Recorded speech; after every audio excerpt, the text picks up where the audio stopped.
আসসালামু আলাইকুম রহমতুল্লাহি ওবরাকাতুহু। আশা করি আল্লাহর অশেষ রহমতে আপনারা সবাই অনেক ভালো আছেন।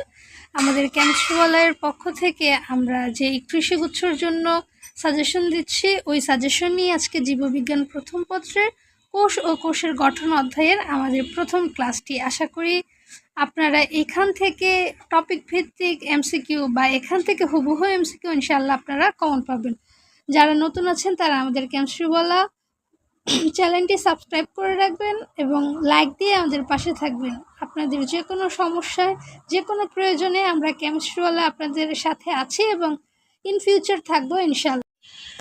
তো বিসমিল্লাহ বলে আমরা আজকের পড়াটা শুরু করতেছি। আমাদের প্রথম এমসিকিউটা হচ্ছে যে মানবদেহের দীর্ঘতম কোষ কোনটি। এইটা একদম মুখস্থ, একদম মৌখিক যে প্রশ্নগুলো থাকে, কয়েকটা এমসিকিউ আসবে যেগুলো আপনারা একদম দেখেই 2 সেকেন্ড 3 সেকেন্ডের মধ্যে অ্যান্সার করে দিতে পারবেন। ওই রকম কোয়েশ্চেনের মধ্যে একটা কোয়েশ্চেন হচ্ছে মানবদেহের দীর্ঘতম কোষ কোনটি।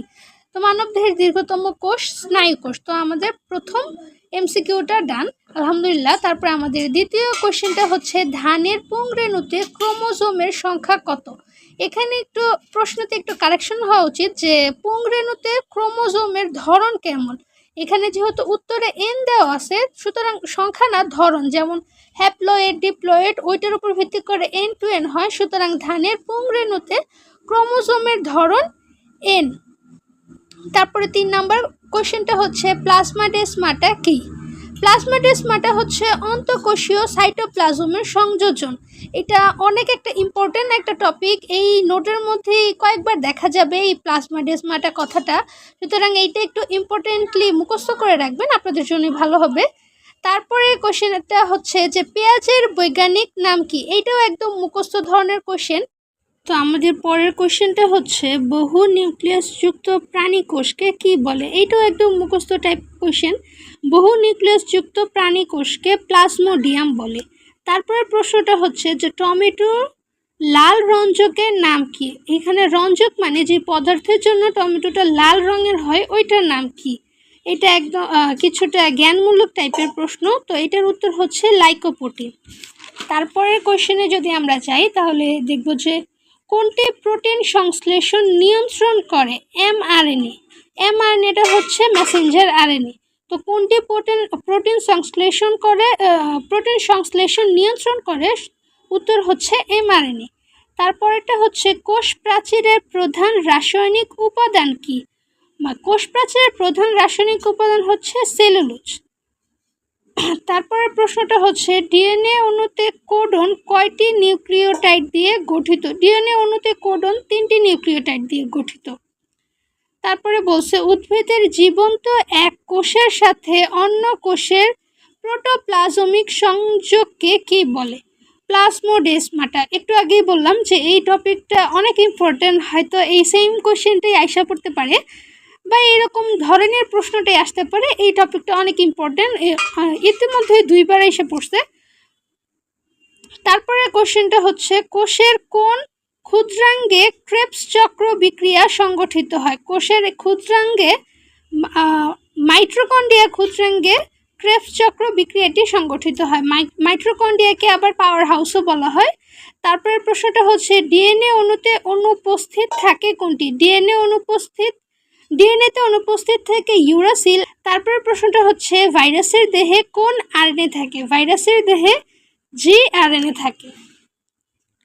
তারপরে কোশ্চেনটা বলছে জীবিত কোন কোষে নিউক্লিয়াস থাকে না। এটা হচ্ছে পরিণত সিভ নলে নিউক্লিয়াস থাকে না। আপনাদের বইয়ের মধ্যে একটা চার্ট দেওয়া আছে প্রথম অধ্যায়ে, অনেক কিছু কোনটা কোষ ঝিল্লি দ্বারা আবদ্ধ, কোনটাতে নিউক্লিয়াস থাকে কোনটাতে থাকে না। ওইখান থেকে এইটা একটা এমসিকিউ যে জীবিত কোন কোষে নিউক্লিয়াস থাকে না। এটা হচ্ছে পরিণত সিভ নলে।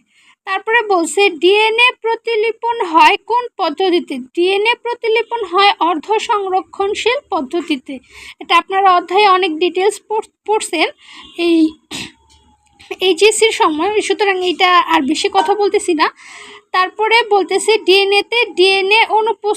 কোনটিতে ডিএনএ অনুপস্থিত। লাইসোসোমে ডিএনএ অনুপস্থিত। তারপরে বলছে এনএডিপি কি ধরনের রাসায়নিক দ্রব্য। এনএডিপি কোএনজাইম টাইপ রাসায়নিক দ্রব্য। তারপরে বলছে ট্রান্সজেনিক উদ্ভিদ তৈরিতে কোনটি বাহক হিসেবে কাজ করে? এটা হচ্ছে অ্যাগ্রোব্যাকটেরিয়াম। এটা আপনার আরেকভাবেও ঘুরে আসতে পারে যে অ্যাগ্রোব্যাকটেরিয়ামের কাজ কি, তখন হবে ট্রান্সজেনিক উদ্ভিদ তৈরি করা। এভাবে আপনারা একটু খেয়াল করে পড়বেন, যাতে এই প্রশ্নটাই যদি আরও 3-4 ভাবে ঘুরে করা যায় ওইভাবে করলে আপনারা পারেন। তারপরে কোশ্চেনটা হচ্ছে উদ্ভিদ কোষের কোন অঙ্গে থাইলাকয়েড অবস্থান করে? উদ্ভিদ কোষের প্লাস্টিডে যে এমন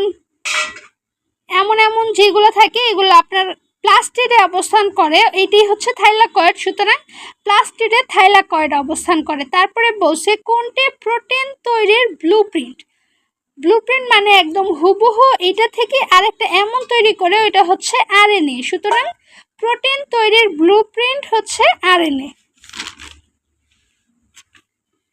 তারপরে কোশ্চেনটা আছে ডিএনএ হেলিক্সের ব্যাস কত? ডিএনএ হেলিক্স মানে হচ্ছে পুরো একটা সম্পূর্ণ পূর্ণাঙ্গ প্যাচে যেটা হয়, এই যে এরকম পূর্ণাঙ্গ প্যাচে যেটা হয় ওইটার পুরোটার ব্যাস হচ্ছে 20 অ্যাংস্ট্রম। আর এক ধাপ থেকে যদি অন্য ধাপে যায় ওইটার দূরত্ব হচ্ছে 3.4 অ্যাংস্ট্রম। আর এই পুরোটার যদি দূরত্ব চায়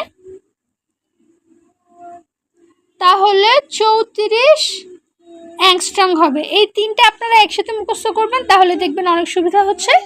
তারপরে প্রশ্ন হচ্ছে ধানের ক্রোমোজোম সংখ্যা হলো, এটা মুখস্থ টাইপ কোশ্চেন, ধানের ক্রোমোজোম সংখ্যা হচ্ছে 24টি। তারপরে প্রশ্ন ক্রোমোজোমে ডিএনএ ও হিস্টোনের পরিমাণ কত শতাংশ? 45 থেকে 50%। তারপরের কোশ্চেন কোনটি নিউক্লিয়াসের গাঠনিক উপাদান? নিউক্লিয়াসের গাঠনিক উপাদান হচ্ছে ক্রোমোজোম। তারপরে বলছে রাইবোসোমে অ্যামাইনো অ্যাসিড পরিবহন করে কে? অ্যামাইনো অ্যাসিড পরিবহন করে টিআরএনএ। টিআরএনএ মানে ট্রান্সফার আরএনএ। তারপরে বলছে যে জিন অপারেট নিয়ন্ত্রণ করে তাকে কি বলে? তাকে নিয়ন্ত্রক জিন বলে। তারপরের কোশ্চেন হচ্ছে যে কোষের পাওয়ার হাউস কোনটি? একটু আগেও বলছি যে মাইটোকন্ড্রিয়াকে কোষের পাওয়ার হাউস বলে। তারপরে বলছে বংশগতির ভৌত ভিত্তি কি? বংশগতির ভৌত ভিত্তি হচ্ছে ক্রোমোজোম। ক্রোমোজোম আপনার মানবদেহে মোট 23 জোড়া থাকে, 23 জোড়া। এর মধ্যে 1 জোড়া আপনার সেক্স ক্রোমোজোম আর 22 জোড়া হচ্ছে অটোসোম। সুতরাং বংশগতির ভৌত ভিত্তি হচ্ছে ক্রোমোজোমের দ্বারাই বংশগতি বৃদ্ধি পায়, এর জন্য বংশগতির ভৌত ভিত্তি হচ্ছে ক্রোমোজোম। তারপরে বলছে কোন অঙ্গের গঠন বর্ণনায় ফ্লুইড মোজাইক মডেল জড়িত? এটা হচ্ছে কোষ ঝিল্লি, একদম ফেমাস সেলিব্রিটি টপিক বলা যায় এই অধ্যায়ে, যে ফ্লুইড মোজাইক মডেল এটার কোন অঙ্গের সাথে জড়িত? এটা হচ্ছে কোষ ঝিল্লির সাথে জড়িত। তারপরে বলছে আরএনএ কোনটি আরএনএ উপাদান? থাইমিন। তারপরে ক্রোমোজোম কি দ্বারা গঠিত? প্রোটিন ও ডিএনএ। তারপরে বলছে প্রোটিন সংশ্লেষণে মোট অ্যামাইনো অ্যাসিড থাকে কতটি? 20টি। তারপরে কোন আরএনএ এনজাইম হিসেবে কাজ করে? Minor RNA. মাইনর আরএনএটা এনজাইম হিসেবে কাজ করে। তারপরে প্রশ্নটা হচ্ছে ফ্লুইড মোজাইক মডেল অনুযায়ী কোষ ঝিল্লির উপাদান নয় কোনটি? কোষ ঝিল্লির উপাদান নয় স্টার্চ। আপনারা যারা মানে ফ্লুইড মোজাইক মডেলটা পড়ছেন অনেকেই জানেন যে এটা প্রোটিন লিপিড এগুলার উপাদান থাকে, তো স্টার্চ কোনো জায়গায় উল্লেখ নেই, সুতরাং এটা একটু মাথা খাটালেই পারা যাবে। তারপরে বলছে মানব দেহে কত জোড়া সেক্স ক্রোমোজোম থাকে? একটু আগেই পড়েছি 1 জোড়া। তারপরে প্রশ্ন হচ্ছে ডিএনএ থেকে এমআরএনএ তৈরির প্রক্রিয়াকে কি বলে? ডিএনএ থেকে এমআরএনএ তৈরির প্রক্রিয়াকে ট্রান্সক্রিপশন বলে। তারপরে আছে কত সালে রবার্ট হুক কোষ আবিষ্কার করেন? সবাই জানি এখানে 2টা প্রশ্ন হয়ে যায়, যে কোষ আবিষ্কার করেন কে? Robert Hooke. তারপরে আবার বলা যায় যে কোষ আবিষ্কার কত সালে করেন রবার্ট হুক? এটা হচ্ছে 1655 সালে। তারপরের কোশ্চেন নিউক্লিক অ্যাসিডে ক্ষারক হিসেবে থাকে পিউরিন। তাহলে নিউক্লিক অ্যাসিডে ক্ষারক হিসেবে থাকে কোনটি? পিউরিন। পরের প্রশ্নতে আছে কোষীয় আরএনএ এর কত ভাগ আরআরএনএ থাকে? কোষীয় আরএনএর 80% RNA থাকে, আর বাকি যে 20% থাকে ওইটা থাকে tRNA। মানে একসাথে মুখস্থ করলে দেখা যাবে যে আপনি গুলায় ফেলবেন না, আপনার মনে থাকবে। তারপরের প্রশ্নটা হচ্ছে যে উদ্ভিদ কোষে কোনটি অনুপস্থিত? উদ্ভিদ কোষে কাইটিন অনুপস্থিত। তারপরে বলছে কোনটি কোষ বিভাজনের অংশ নেয়? কোষ বিভাজনের অংশ নেয় কোনটি? সেন্ট্রিওল এক পাশ থেকে আরেক পাশে যায়, এইভাবে কোষ বিভাজন হয়। তারপরে বলছে যে কোন রঞ্জক পদার্থের কারণে উদ্ভিদের পুষ্প ও পাতা রঙিন হয়? ক্রোমোপ্লাস্টের কারণে। প্লাস্টিডের অংশ ক্রোমোপ্লাস্ট, ওইটার কারণে পাতা এবং ফুল রঙিন হয়। তারপরে বলছে ক্রোমোজোম বহির্ভূত ডিএনএ কে কি বলে? ক্রোমোজোম বহির্ভূত ডিএনএ কে প্লাজমিড বলে। তারপরে প্রশ্ন হচ্ছে ফসফোলিপিড অণুর ফাঁকে ফাঁকে যে অণু থাকে তাকে কি বলে? তাকে কোলেস্টেরন বলে। এটাও আপনার হচ্ছে ফ্লুইড মোজাইক মডেল থেকে নেওয়া এই কোয়েশ্চেনটা, তো এটাও অনেক ইম্পর্টেন্ট। তারপরে বলছে যে সুগঠিত নিউক্লিয়াস যুক্ত কোষকে কি বলে? ইউক্যারিওটিক কোষ বলে। তারপরে বলছে কৃত্রিম জিন আবিষ্কারকের নাম কি? কৃত্রিম জিন আবিষ্কারকের নাম হরগোবিন্দ খুরানা। তারপরে বলছে ডিএনএ এর অতিবেগুনি রশ্মির শোষণ ক্ষমতা কেমন? এটা অত্যন্ত বেশি। এখান থেকেও আপনার দুইটা কোয়েশ্চেন হয় যে ডিএনএ কোন ধরনের রশ্মি শোষণ করার ক্ষমতা রাখে, তাহলে ওইটা হবে অতিবেগুনি। আবার যদি বলে কেমন ক্ষমতা তাহলে ওইটা অত্যন্ত বেশি শোষণ ক্ষমতা। তারপরে প্রশ্নটা হচ্ছে কোনটি প্রাণী বা উদ্ভিদের সকল মৌলিক জৈবিক কাজ সম্পন্ন করে? প্রোটোপ্লাজমকে উদ্ভিদের কি ভৌত ভিত্তি বলা হয়। এটা অনেক উপকারী, প্রয়োজনীয় একটা জিনিস, এর জন্য এটা আপনার সকল মৌলিক জৈবিক কাজ সম্পন্ন করে থাকে। তারপরে প্রশ্ন আছে গরুতে কয় জোড়া ক্রোমোজোম থাকে? গরুতে 30 জোড়া বা 60টি ক্রোমোজোম থাকে। তারপরে প্রশ্ন কোনটির কোষ প্রাচীর কাইটিন দিয়ে নির্মিত? কাইটিন দিয়ে নির্মিত ছত্রাকের কোষ প্রাচীর। এটা মুখস্থ করে নেবেন, ছত্রাকের কোষ প্রাচীর কি দিয়ে গঠিত? ছত্রাকের কোষ প্রাচীর কাইটিন দিয়ে গঠিত। তারপরে বলছে কোষ জীবদেহের গাঠনিক ও কার্যকরী একক মতবাদটি কার? মতবাদটি সোয়ান ও স্লেইডেনের মতবাদ। এটা একদম মুখস্থ ধরনের প্রশ্ন। তারপর প্রশ্ন হচ্ছে রাবার গাছের কাণ্ড হতে নির্গত রস কোন ধরনের টিস্যু? এটা হচ্ছে নিঃস্রাবী টিস্যু। যখন গাছের কাণ্ড থেকে নির্গত মানে কি? নিঃসৃত। এর জন্য অনেকটা কাছাকাছি মনে রাখার জন্য এটা নিঃস্রাবী টিস্যু। তারপরে বলছে কোষীয় আরএনএ এর কত ভাগ? টিআরএনএ 20 ভাগ। ওই যে একটু আগে পড়াইছি যে কোষীয় আরএনএর এমআরএনএ কত ভাগ? 80 ভাগ, আর বাকি 20 ভাগ টিআরএনএ। তারপরে বলছে ডিঅক্সি রাইবোজোম কোন কার্বনের সাথে অক্সিজেন থাকে না? ডিঅক্সি রাইবোজোমের 2 নাম্বার কার্বনের সাথে অক্সিজেন থাকে না। তারপরে বলছে ডিএনএ অণুর জেনেটিক্যালি নিষ্ক্রিয় অংশকে কি বলে? জাঙ্ক ডিএনএ বলে। আপনার জেনেটিক্যালি নিষ্ক্রিয় মানে কি? একদম আবর্জনা টাইপ, মানে জাঙ্ক। এটার সাথে আপনি কানেক্ট করে মনে রাখতে পারেন জাঙ্ক ডিএনএ। তারপরে বলছে যে ক্রোমোজোমের যে স্থানে নিউক্লিয়াস যুক্ত তাকে বলে তাকে বলে স্যাটেলাইট। আমরা ইন জেনারেলি স্যাটেলাইট মানে কি? মানে সবার একটা নেটওয়ার্কের সাথে কানেক্টেড, সুতরাং এইটাও কানেক্টেড। যেখানে যুক্ত হয় ওইটাকে স্যাটেলাইট বলে। পরের প্রশ্নটা হচ্ছে যে মধু নিঃসৃতকারী কোষকে বলা হয় নেকটার গ্রন্থি। হ্যাঁ, একটা জিনিস একদম সবসময় মনে রাখবেন, নেকটার মানে হচ্ছে মধু, সুতরাং মধু নিঃসৃতকারী কোষকে বলা হয় নেকটার গ্রন্থি। তারপরের প্রশ্ন হচ্ছে সাইটোপ্লাজমে কার্বন ও হাইড্রোজেনের পরিমাণ কত শতাংশ? 20% ও 10%। এখান থেকে আরও দুইটা কোয়েশ্চেন হয় যে সাইটোপ্লাজমে কার্বন কত শতাংশ থাকে? তাহলে 20%। আর যদি বলে হাইড্রোজেন কত শতাংশ থাকে? তাহলে 10%। তারপর প্রশ্ন হচ্ছে এক অণু ডিঅক্সিরাইবোজ শর্করা এক অণু নাইট্রোজেন বেসের সাথে সংযুক্ত হয়ে কি গঠন করে? এক অণু নিউক্লিওসাইড গঠন করে। তারপরে বলছে ডাবল হেলিক্স ডিএনএ এর প্রতিটি পূর্ণাঙ্গ প্যাচের দূরত্ব কত? প্রতিটি পূর্ণাঙ্গ প্যাচের দূরত্ব 34 অ্যাংস্ট্রং, একটু আগে পড়েছি। যদি পূর্ণাঙ্গ ব্যাস বলে তাহলে 20 অ্যাংস্ট্রং, আর যদি বলে এক ধাপ থেকে আরেক ধাপের দূরত্ব কত তাহলে 3.4 অ্যাংস্ট্রং।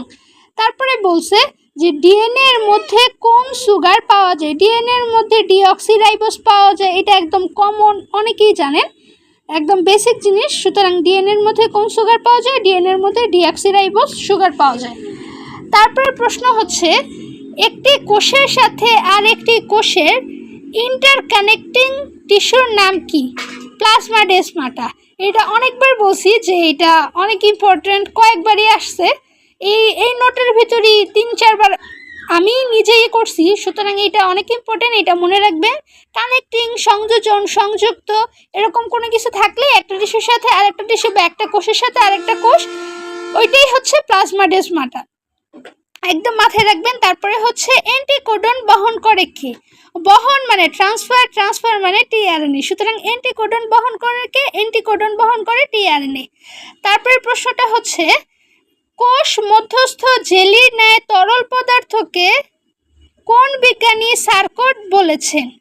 ডুজারডিন, বিজ্ঞানীর নাম হচ্ছে ডুজারডিন। এখান থেকে আরেকটা প্রশ্ন হয় যে কোষ মধ্যস্থ জেলির ন্যায় তরল পদার্থকে কি বলে? তখন বলবো সার্কোট বলে।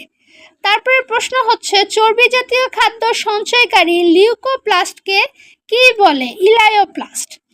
তারপরে প্রশ্ন হচ্ছে উদ্ভিদের শ্রেণীবিন্যাসের মৌলিক একক কি? প্রজাতি। আমরা জানি শ্রেণীবিন্যাসের যে দ্বিপদ নামকরণ লেখা হয় এটা দুইটা জিনিসের উপর ভিত্তি করে লেখা হয়।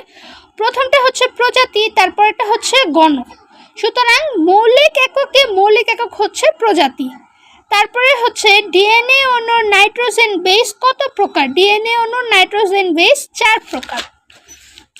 তারপরে এই অধ্যায়ের শেষ প্রশ্নটা হচ্ছে প্রকৃত উদ্ভিদ কোষ কি দ্বারা গঠিত? প্রকৃত উদ্ভিদ কোষ কোষ প্রাচীর দ্বারা গঠিত। আলহামদুলিল্লাহ, আজকে আমাদের প্রথম জীববিজ্ঞান প্রথম পত্রের কোষ ও কোষ প্রাচীর অধ্যায়টা আলহামদুলিল্লাহ আমরা শেষ করতে পারছি। মানুষ মাত্রই ভুল হয়, আমিও ভুলের ঊর্ধ্বে না। যদি কোনো ভুল হয়ে থাকে ক্ষমার দৃষ্টিতে দেখবেন।